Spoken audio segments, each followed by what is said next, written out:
2002 के गुजरात दंगों से जुड़े मामले की जांच में बड़ा खुलासा।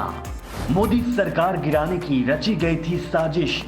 तीस्ता ने रची थी गुजरात सरकार गिराने की साजिश।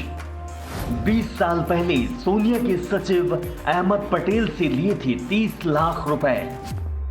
कोर्ट में एसआईटी का दावा, अहमद पटेल के साथ सीक्रेट मीटिंग, 3 दिन में सरकार गिराने की दी थी धमकी। 2002 के गुजरात दंगों से जुड़े एक मामले की जांच कर रही गुजरात की एसआईटी ने अहमदाबाद की एक अदालत के सामने हलफनामा दिया है।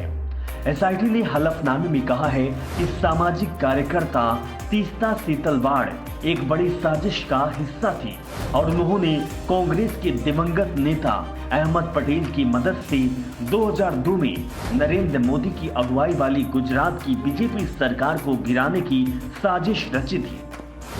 एसआईटी ने कहा है कि तीस्ता सीतलवाड़ के साथ ही पूर्व डीजीपी आरबी श्रीकुमार और पूर्व आईपीएस अफसर संजीव भट्ट भी इस साजिश का हिस्सा थे और किसी भी तरीके से तत्कालीन राज्य सरकार को गिराना चाहते थे।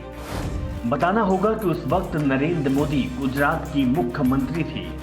गवाहों के बयानों का हवाला देते हुए एसआईटी ने कहा है कि कांग्रेस नेता अहमद पटेल के इशारे पर यह साजिश रची गई थी और गोधरा में हुए दंगों के बाद अहमद पटेल के इशारे पर ही तीस्ता सीतलवाड़ को 30 लाख रुपए मिले थे।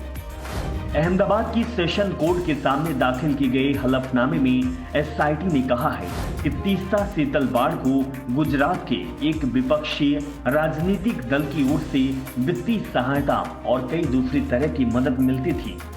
तीस्ता सीतलवाड़ को कुछ दिन पहले गुजरात दंगों के मामले में सबूतों को कथित रूप से गढ़ने से छेड़छाड़ करने को लेकर पुलिस ने गिरफ्तार कर लिया था। उनके साथ ही पूर्व पुलिस महानिदेशक आरबी श्रीकुमार को भी गिरफ्तार किया गया था। हलफनामे में एसआईटी ने दावा किया है कि तीस्ता सीतलवाड़ उस वक्त दिल्ली की हुकूमत में बैठी पार्टी के नेताओं से मिलती रहती थी और वे गुजरात की बीजेपी सरकार की तत्कालीन मुख्यमंत्री और कई वरिष्ठ नेताओं को दंगों के मामले में फंसाना चाहती थी। एसआईटी ने इस दौरान तीस्ता सीतलवाड़ की ओर से जमानत के लिए लगाई गई याचिका का विरोध किया है और कहा है कि उनके खिलाफ अभी जांच जारी है और अगर उन्हें रिहा कर दिया जाता है तो वह गवाहों को डरा सकती हैं और सबूतों के साथ छेड़छाड़ भी कर सकती हैं। जज ने एसआईटी के हलफनामे को रिकॉर्ड पर रखते हुए कहा है कि मामले की सुनवाई अब सोमवार को होगी। बीते महीने सुप्रीम कोर्ट ने गुजरात दंगों के मामले में तत्कालीन मुख्यमंत्री नरेंद्र मोदी को एसआईटी के द्वारा दी गई क्लीन चिट को बरकरार रखा था और कांग्रेस की पूर्व सांसद एहसान जाफरी की पत्नी जाकिया जाफरी की याचिका को खारिज कर दिया था। अपनी याचिका में जाकिया जाफरी ने मांग की थी कि प्रधानमंत्री मोदी सीनियर पुलिस अफसरों और नौकरशाहों सहित 64 लोगों को 2002 के दंगों की साजिश रचने के लिए अभियुक्ति बनाया जाए। इसके बाद 25 जून को अहमदाबाद में एक एफआईआर दर्ज की गई थी जिसमें तीस्ता सीतलवाड़, आरबी श्रीकुमार और संजीव भट्ट का नाम शामिल किया गया था।